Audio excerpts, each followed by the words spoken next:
I don't know. I just want to go on record and say that H3H3 and his podcast can pound some serious sand. It is the worst podcast I've ever had the misfortune of trying to watch, that somebody who's had a big audience on YouTube transferred over to doing podcasts and took that audience with him because they're blind followers, I guess. But if he was trying to start from ground zero, he would probably have 100 people watching that podcast, because he is not entertaining. It's horrible. It's bland. It's boring. Ooh, I am excited to announce this guest. My God, this is the dream guest that we've all been waiting for.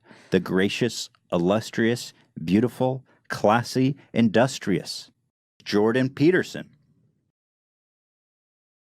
And the only reason why guests come on is because he has an audience, and people want to come on and sell whatever they're trying to sell or promote, as long as the audience is big enough and the views are big enough. But it's kind of crazy that a dude with like 5 to 6 million subscribers just bounces and starts a podcast.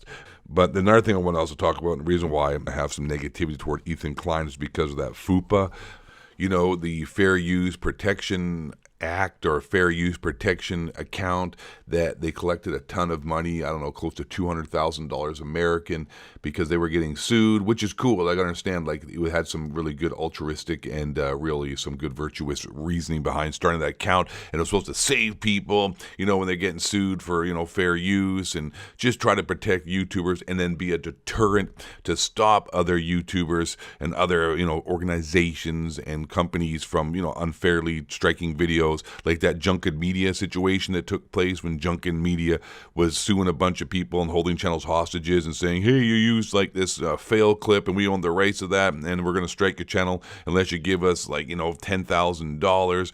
That's what it was for. But Ethan just sort of bounced on that. He used the money to pay for his own legal fees, and then never ever and sort of said I'm sort of done with it. We're not going to really promote it. We're not going to use it, and we're not going to talk about it anymore. But thank you for the funds that's helped protect me from getting sued and losing my channel.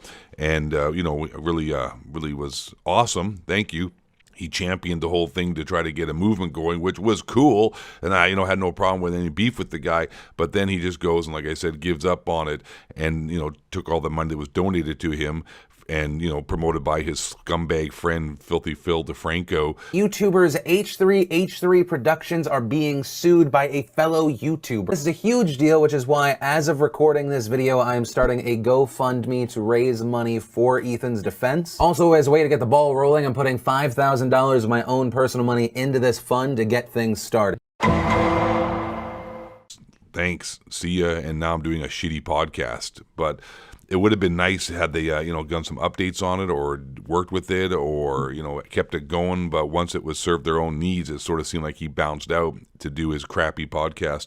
And, man, how much money is he making on that podcast? Straight up. Like, good for him, right? He's way to go, Ethan Klein and HILA.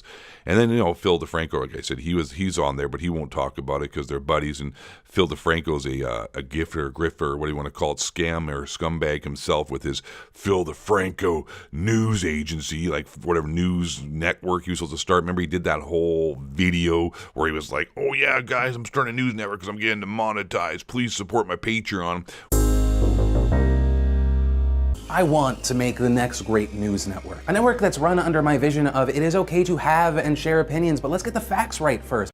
So I'm just making this really quick because I'm seeing more and more messages popping up asking if I've seen it, what my thoughts are. Yes, I've seen the video of all those kids wearing MAGA hats and MAGA gear. That I'm seeing reports that they're from a Catholic school, and they're it seems like they're intimidating, at the very least bothering, mocking. I personally take it as intimidation and harassment of this Native American man and this very small group. I'm also seeing reports that the Native American man is actually a veteran.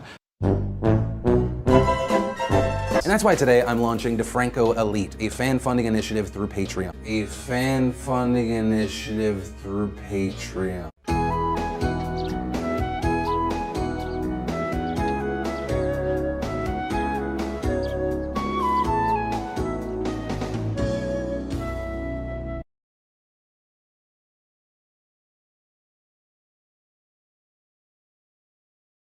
which he keeps private, how much he's actually making, because he's probably making like 50 grand a month from a bunch of simps. So yeah, that's pretty awesome. So long story short, the H3H3 podcast is boring and sucks. The Fair Use Protection Association, aka FUPA, seems to be nothing more than a self-serving initiative started by Ethan Klein when his channel was at risk, and once that FUPA and the money served his own self-interest, he just bounced out and abandoned the whole idea to make his shitty podcast.